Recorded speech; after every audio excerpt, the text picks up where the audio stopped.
জি24 ঘন্টায় বাংলা টাট নিয়ে আমি সব্যসাচী আপনাদের সঙ্গে শুরুতেই যে খবর চোখ রাখবো। কানওয়ার যাত্রায় রাজধানীতে মাংসের নিষেধাজ্ঞা। যোগী সরকারের পথে হাঁটল দিল্লি সরকার। 11 জুলাই থেকে 23 জুলাই পর্যন্ত শিবধামের যাত্রাপথে মাংস বিক্রিতে নিষেধাজ্ঞা। আগামী 14 জুলাই থেকে শুরু হচ্ছে কানওয়ার যাত্রা।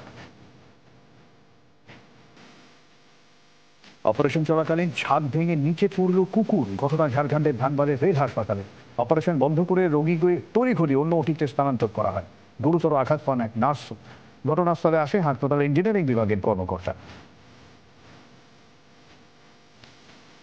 মেঘভাঙা বৃষ্টিতে বিপর্যস্ত হিমাচল প্রদেশ। মেঘভাঙা বৃষ্টির সঙ্গে ভূমিধস পৌঁছে সাফ বহু রাস্তা। স্বাভাবিক ছন্দে ফেরার চেষ্টায় সেখানকার বাসিন্দারা জীবনযাপনে রোজকার যাতায়াতে এখন ভরসা মান্ডিতে অবস্থিত মাতা বগলামুখী রোপওয়ে। বেসরকারি সংস্থার এই রোপওয়ে দিয়ে যাতায়াত করছে 12টি পঞ্চায়েতের মানুষ। হরিদ্বারে প্রবল জলোচ্ছ্বাসের বিপত্তি। রেস্কিউ অপারেশনের রুদ্ধশ্বাস ছবি। ভেসে গিয়েছিলেন একাধিক তীর্থযাত্রী। তাদের উদ্ধার করে এনডিআরএফ। এভাবে 1 বছরের ব্যবধান, দুবার জন্ম, দুটি দেশে, দুই দেশের দুটি জন্ম শংসাপত্র। হাইকোর্টে মামলা দায়ের হয়েছে। একই ব্যক্তির কলকাতা এবং বাংলাদেশের জন্মের শংসাপত্র। স্বামীর বিরুদ্ধে ভুয়ো নথি তৈরির মামলা। পুলিশের বিরুদ্ধে অসহযোগিতার অভিযোগ স্ত্রীর।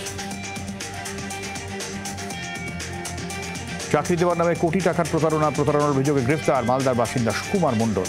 সল্টলেক উত্তর থানার হাতে গ্রেফতার ব্যক্তি। পুলিশ সূত্রে খবর, এক ব্যক্তি একটি জয়নিং লেটার নিয়ে বন দপ্তরে যায়। সেই চিঠি দেখার পর জানতে পারে চিঠিটি ভুয়ো।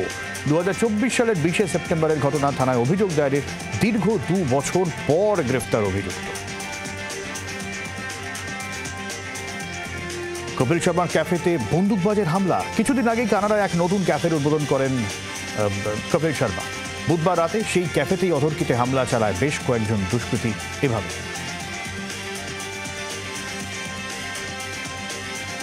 লস অ্যাঞ্জেলেসে ভেঙে পড়ল নির্মীয়মান টানেল। সেই সময় ভেতরে অনেকে কাজ করছিলেন, ভিতরেই আটকে পড়েন তারা। পুলিশ সূত্রে খবর, রাতে কাজ চলাকালীন হুড়মুড়িয়ে ভেঙে পড়ে টানেলের একাংশ। ঘটনাস্থলে আসে পুলিশ, বিপর্যয় মোকাবিলা বাহিনী।